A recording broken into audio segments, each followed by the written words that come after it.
Bom dia a todos.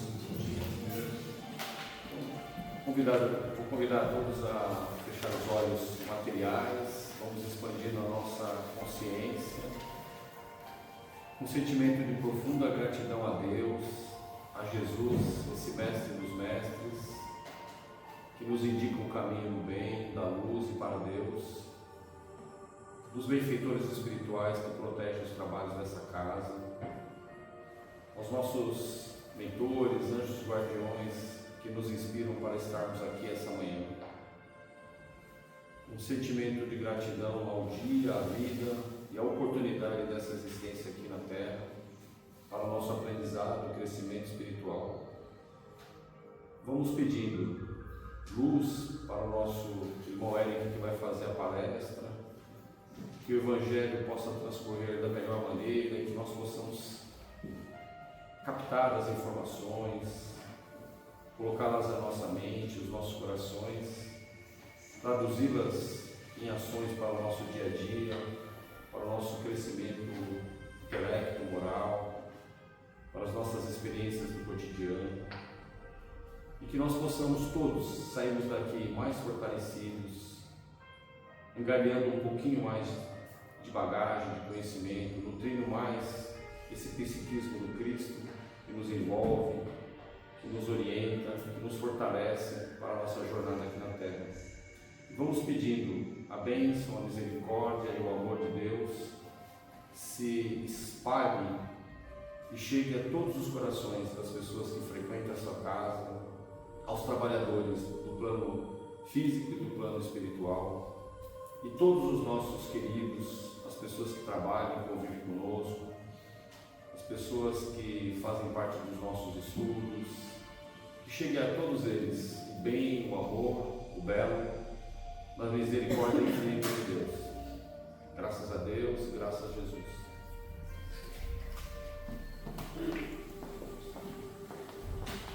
Bom dia a todos. Obrigado por estarem aqui na fraternidade. Eu quero, primeiramente, não é um monólogo, é um diálogo, então, por favor, perguntas, comentários são super bem-vindos,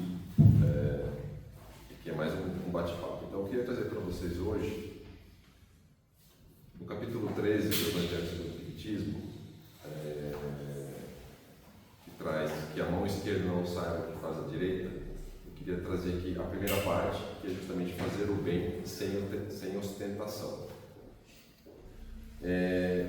O texto já começa com Mateus 6, de 1 a 4. Guardai-vos, não façais as vossas boas obras diante dos homens, com o fim de serdes vistos por eles. De outra sorte, não tereis a recompensa da mão de vosso Pai, que estás nos céus. Então e aqui tem muita interpretação, mas quando você lê de bate-pronto, a primeira coisa que vem é, para garantir ali meus pontinhos no reino dos céus, eu preciso ficar fazendo boas ações, como um indicador, como pontuação. Tenho que ali ter minha cota diária de mensal que seja de boas ações, isso vai acumular pontos, que depois, em algum momento, eu vou prestar conta disso. Não é bem assim, não funciona dessa forma. Na realidade, é muito ligado à questão do mérito, e como você atinge essa questão do mérito, como você faz a boa ação, como você executa esse mérito. Não pode ser apenas fazer por fazer, mas sim, eu até marquei aqui, sobretudo que você não consegue deixar de fazer. Então, quando você começa a não conseguir deixar de fazer uma boa ação, aí começa a surtir o efeito. Acho que todos já sentiram aqui aquela sensação de que em algum momento você passou por alguém, você sentiu que você precisava ajudar, mas às vezes você não ajuda, a sua vontade é pegar o carro e voltar e ajudar. É esse sentimento. Mas também acho que muitos aqui, já aconteceu comigo, de você muitas vezes estar em algum lugar público, vem alguém pedindo alguma ajuda, você dá qualquer dinheiro que você quer se livrar da pessoa. Sentiram a diferença? Assim? Você simplesmente quis tirar o problema da tua frente. Então é essa sensação, esse sentimento que vem de dentro, essa questão de eu tenho que ajudar, eu ajudo porque eu quero, eu ajudo porque me faz bem. E no final a gente sabe que quando a gente pratica a caridade, quem está sendo mais ajudado somos nós mesmos. Né? Tem toda a questão social envolvida, mas a ajuda é mais para a gente do que para o próprio assistido. Né? Então é aquele sentimento quando você está com o coração já transmutado, né? E que a necessidade de ajudar é algo natural e que você não consegue mais deixar de fazer. Mas aí o Evangelho traz alguns alertas e eu gostei muito como foi colocado, que é assim: cuidado com praticar as boas obras diante dos homens. E aí na palavra de Jesus, traz ali algumas reflexões e algumas dimensões sobre isso. Primeiro, do plano físico. Né? O que é praticar boas obras no plano físico? Entre homens, entre nós. E a gente sabe bem como funciona. A gente conhece esse processo. Mas tem um plano espiritual, que é praticamente para com Deus. Mas aí pensando, mas para com Deus, eu tenho que, eu acabei de dizer aqui que fazer a boa ação pensando em contar contos com Deus não funciona. Na realidade, o para com Deus é para com a nossa consciência, né? É para com o que a gente tem dentro da gente, né? Com a nossa consciência, com o nosso posicionamento e nossa capacidade evolutiva. Não necessariamente eu tenho que fazer a boa ação pensando em Deus, aquele Senhor soberano, muito mais evoluído, guardião das portas do céu. Não é isso, eu não estou fazendo ação para ele, estou fazendo ação para alguém, mas para mim a consciência principalmente. Né? Deus, na realidade, Deus é tudo. Deus são as provas, Deus são as alegrias, Deus são as provações. Né? E quando a gente faz boa ação, a gente comunga da essência de Deus no processo evolutivo. Quando a gente faz boa ação para os homens, a gente está deixando toda essa essência se perder. E aqui, em uma das palestras que eu assisti para pesquisar um pouco mais sobre esse tema, o palestrante associou essa questão da essência como um perfume mesmo, literalmente. Né? Então, quando você faz boa ação, comungando com Deus, ou seja, com o seu pensamento de boa atitude, você está acumulando ali no teu frasquinho de perfume a essência. Né? Todo dia você está acumulando ali, todo dia você está acumulando, e que essa essência vai ser utilizada no teu processo evolutivo em algum momento. Quando você pratica isso para os homens com a finalidade de ostentação, você está carregando naquele frasquinho, mas ele está evaporando. Então você está sempre ali repondo algo que está se perdendo, muitas vezes nem consegue repor. Então, literalmente, é como você acumula essa essência, como você guarda, né, e cuidado com a ostentação. E aí entra o alerta da ostentação, que é perigoso. E por quê? Porque ele reflete a nossa vaidade. Ostentar uma boa ação é puramente espelho da vaidade interna. E essa vaidade, ela pode ser tanto consciente como inconsciente. Né? E aqui alguns exemplos. Né? Cultura dos likes. Hoje é muito comum. Like o que é? Você está coletando a aprovação de alguém. Vou trazer aqui um exemplo da empresa que eu trabalho. A empresa que eu trabalho tem um programa de assistencial bastante forte. Mas eu não participo diretamente porque eu não concordo com o modelo. E por que eu não concordo? Por quê? É praticamente instantâneo. Né? Vão as pessoas ali na localidade onde necessita da ajuda e você já começa a olhar nas redes sociais postagens imediatas. Estamos aqui hoje ajudando as pessoas. Né? Instagram, no mesmo LinkedIn, a pessoa posta, hoje é o dia de caridade. Peraí, mas ele está postando o quê? É ele fazendo a caridade ou ele está compartilhando uma comunidade que necessita de apoio? Então, eu não concordo com esse modelo e diretamente eu não mudo. Então, é um pouco da diferença do consciente e inconsciente. Né?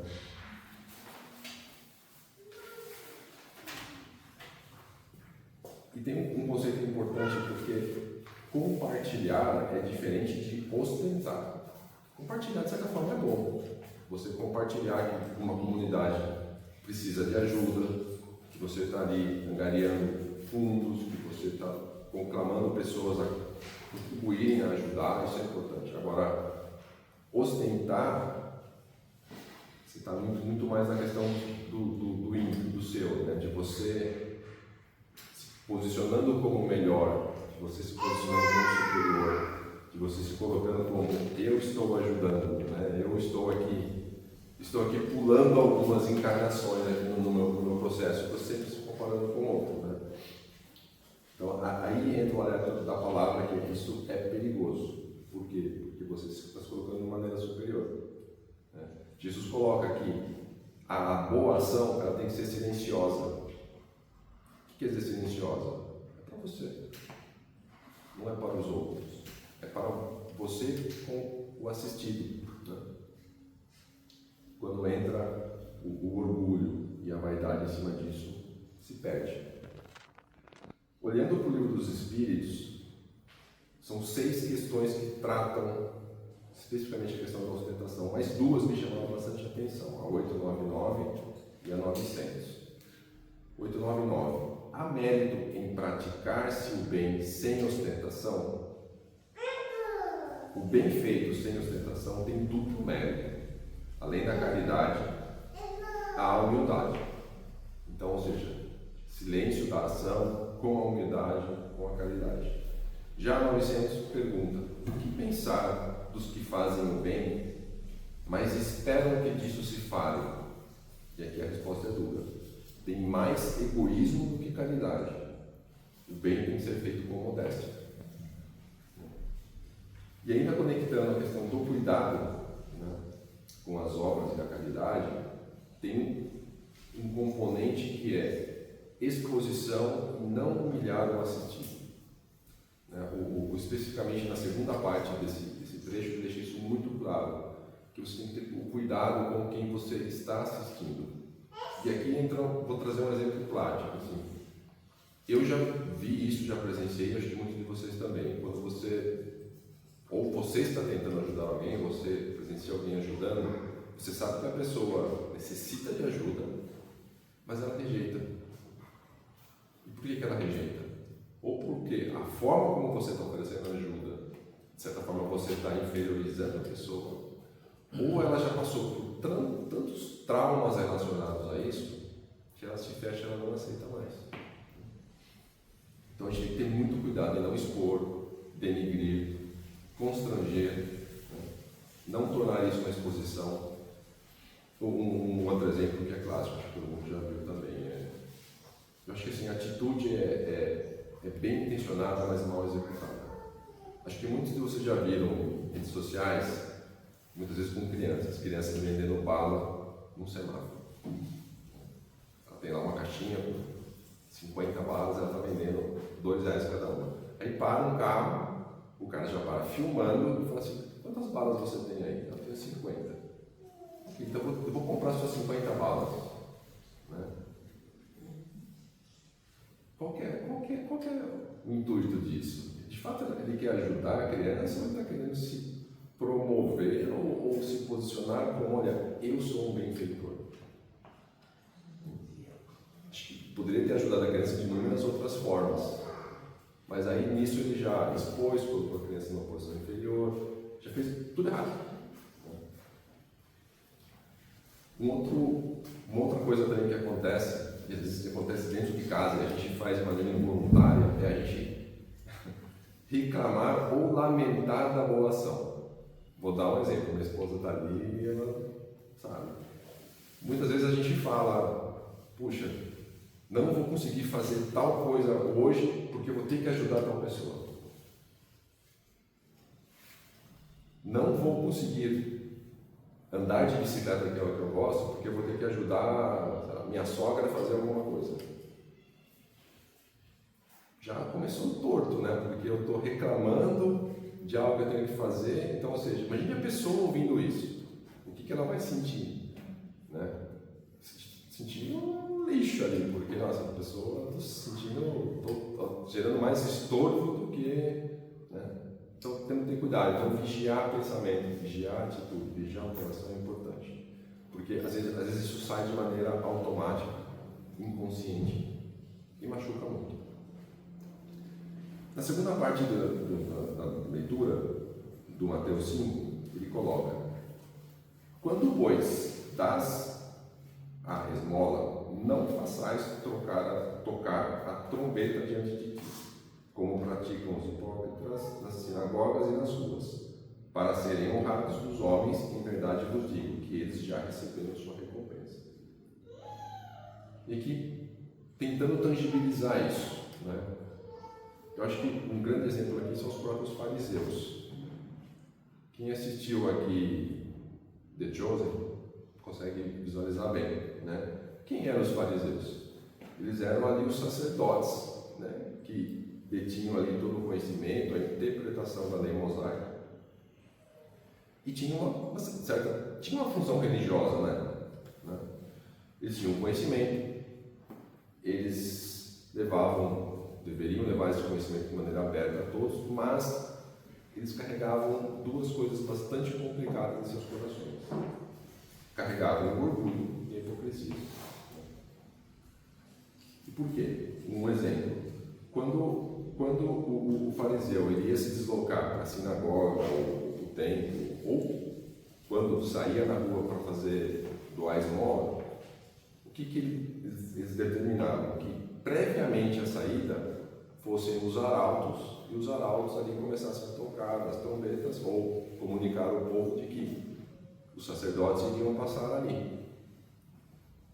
Com qual objetivo eles faziam isso? Porque eles queriam se colocar à frente da população como pessoas iluminadas, pessoas de uma posição superior, se colocar como homens santos, né? E aí entra uma primeira reflexão, né? Será que muitas vezes a gente também não tem um pouquinho de fariseu nas nossas atitudes?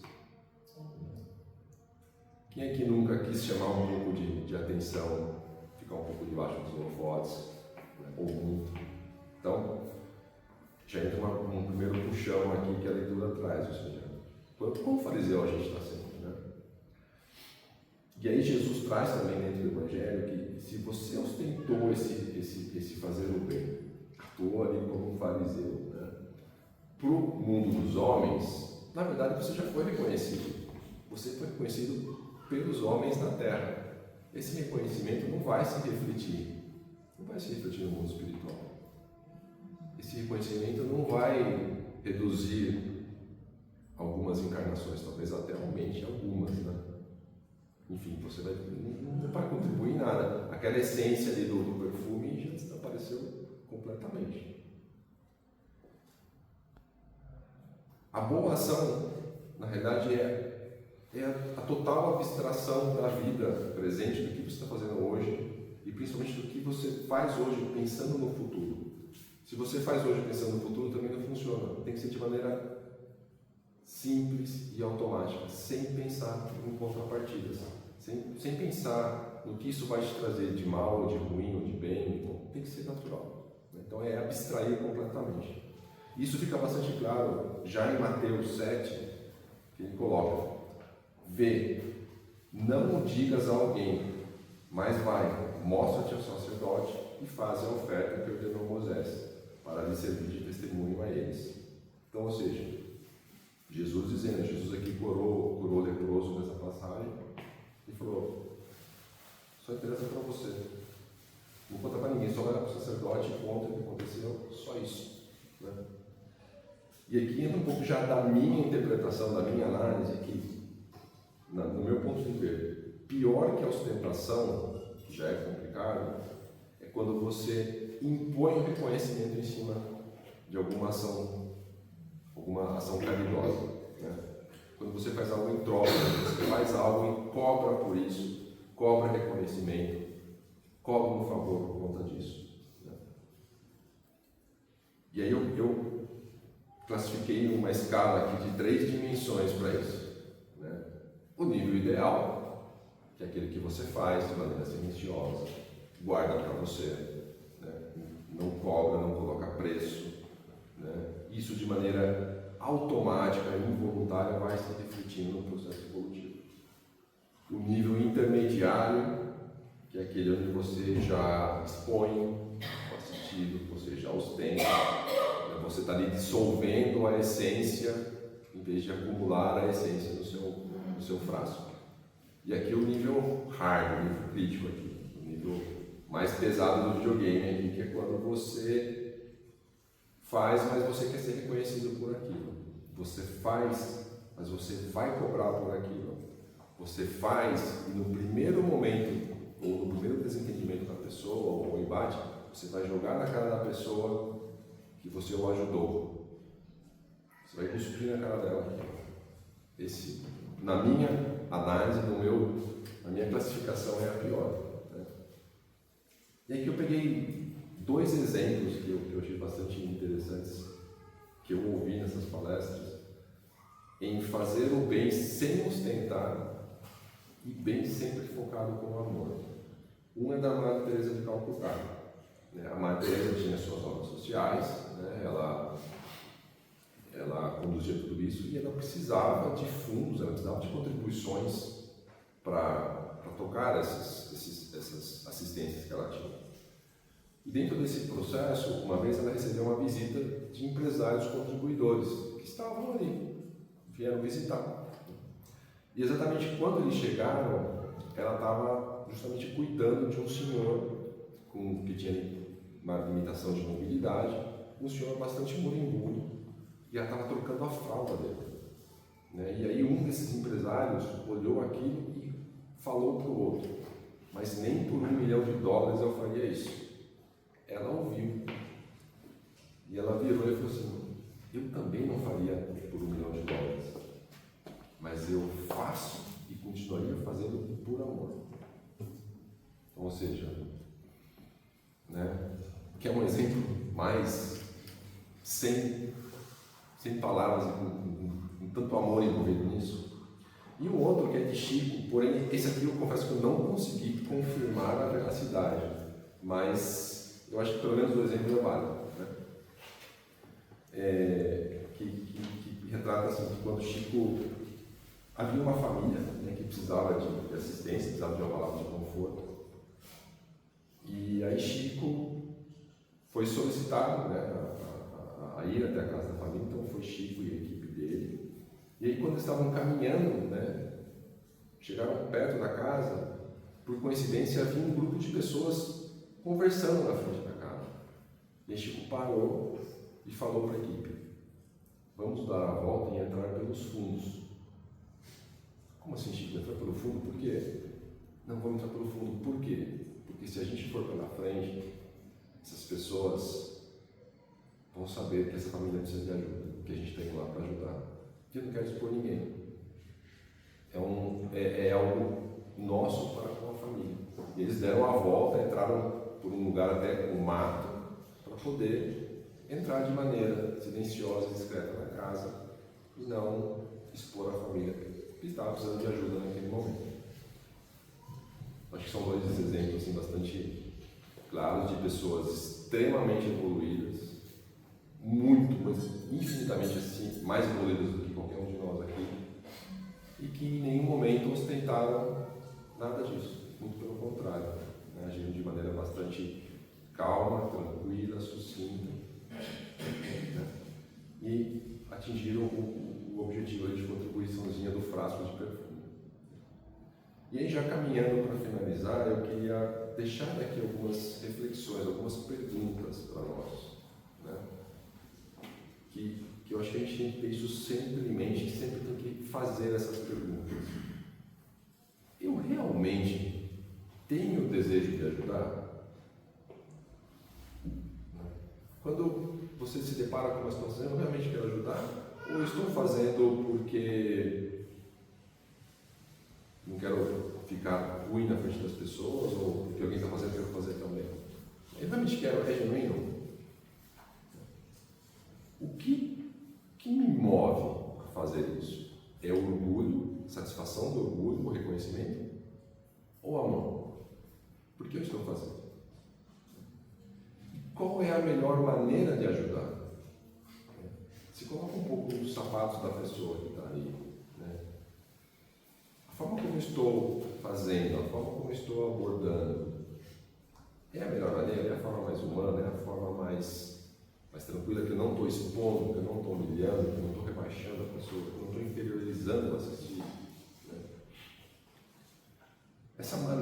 forma que eu estou fazendo, ela está focada em preservar qualquer julgamento ou olhar discriminatório daquela pessoa? Né?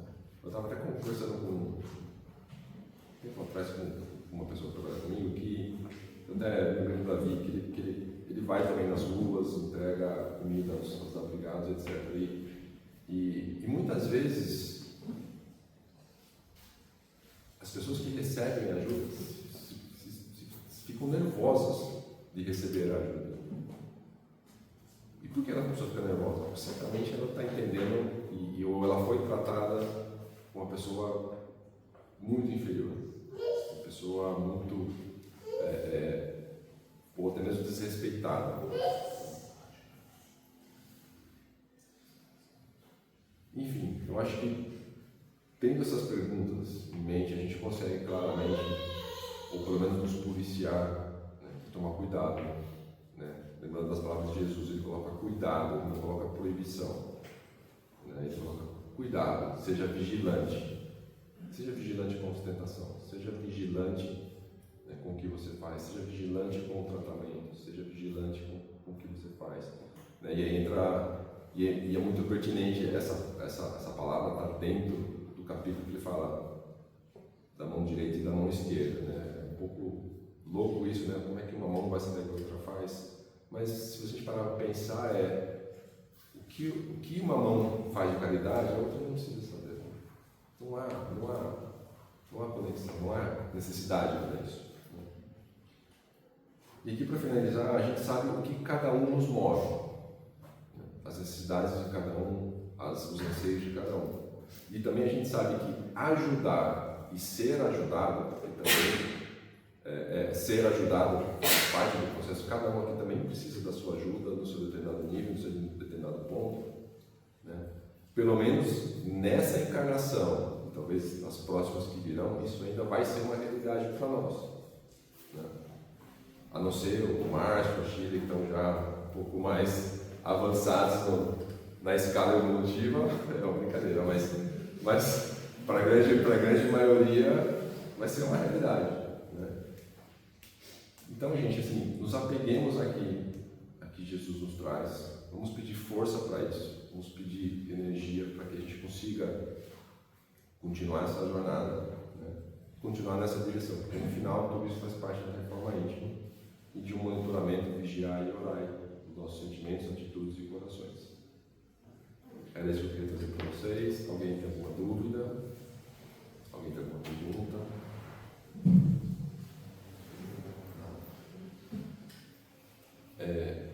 Faço o encerramento, né?